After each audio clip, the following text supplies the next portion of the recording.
Bienvenue dans notre exploration aujourd'hui. On plonge dans un mystère qui fascine encore. La disparition de Percy Harrison Fawcett. Ah oui, l'explorateur britannique. Il est parti en 1925, c'est ça? Dans la jungle amazonienne? Exactement. Avec son fils Jack et un ami de Jack, Rowley Rimmel. Il cherchait une cité perdue qu'il appelait Z. Et on ne les a jamais revus. Disparus? Totalement. Et Fawcett, ce n'était pas juste un aventurier lambda, hein. Non, non, c'était quelqu'un de reconnu, un explorateur décoré, respecté même. Et son but, c'était fou pour l'époque. Prouver l'existence de Z. Une civilisation qu'il imaginait super avancée en plein cœur de l'Amazonie. Oui, alors que tout le monde scientifique, ou presque, pensait que c'était impossible. Une jungle primitive, quoi. Il disait que ça allait réécrire l'histoire humaine. Rien que ça. Carrément.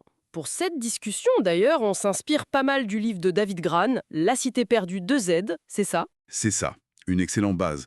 On va essayer de comprendre cette dernière expédition, les théories, et puis surtout voir ce que les découvertes récentes nous disent. Et c'est là que ça devient intéressant, parce que ça bouscule pas mal de choses. Absolument.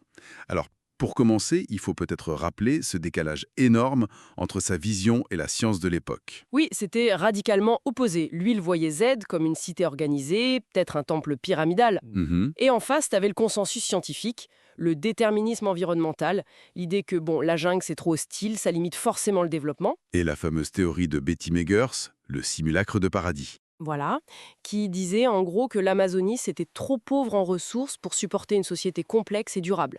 Donc Fawcett, il était un peu marginal sur ce coup-là. Révolutionnaire, mais aussi très controversé. Alors pourquoi, pour cette expédition cruciale de 1925, il part si léger?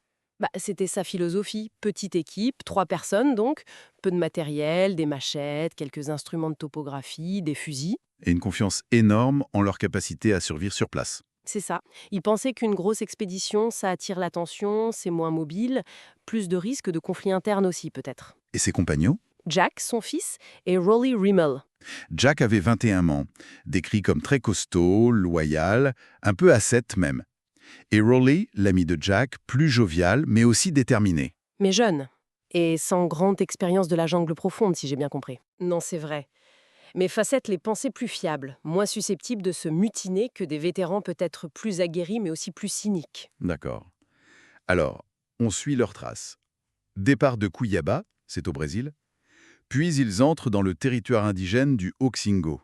Et le dernier contact, c'est une lettre de Fawcett, datée du 29 mai 1925, envoyée depuis un endroit qu'il appelle le camp du cheval mort. Plutôt sinistre comme nom. Oui, il écrit qu'ils vont continuer vers l'est, dans une zone totalement inexplorée.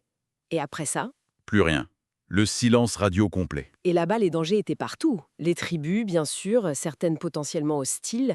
Fawcett mentionnait les Kalapalos, les Kayapos comme étant redoutables. Mais pas seulement. Il y avait les maladies, la fièvre jaune, le paludisme. Les insectes. Le fameux candiru, ce petit poisson parasite dont il parlait qui fiche une peur bleue. Les moustiques porteurs de maladies. Et puis l'épuisement, tout simplement, la nature elle-même. Sa disparition, ça a déclenché une sorte de mythe. Des dizaines d'expéditions sont parties à sa recherche. Oui, certaines énormes comme celle de George Dyott ou d'autres, mais toutes ont échoué. Certaines se sont même terminées tragiquement. Ça a nourri la légende. Mais aujourd'hui, il y a du nouveau. Et c'est assez incroyable. Ah oui, l'archéologie récente.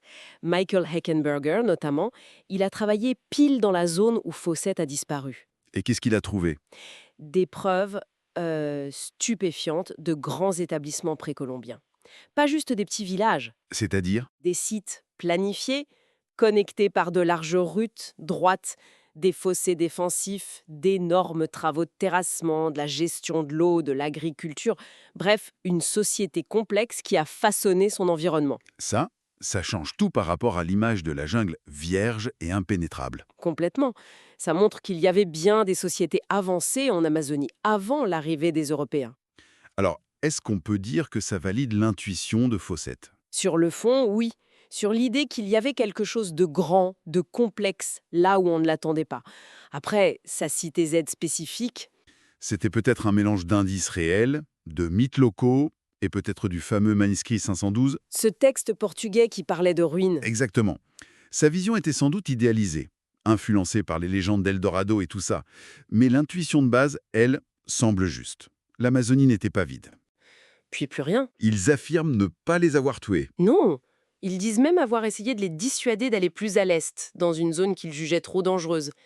Mais ils n'ont jamais revendiqué leur mort. Donc, le mystère reste entier. On n'a jamais retrouvé leur corps de façon certaine. Les ossements découverts dans les années 50, Finalement, l'ADN a parlé. Ce n'était pas Fawcett. Ils se sont volatilisés. ce qui nous laisse avec une question finale peut-être. Oui, Est-ce que Fawcett, malgré son obsession pour Z, une cité peut-être imaginaire, est-ce qu'il avait quand même perçu quelque chose?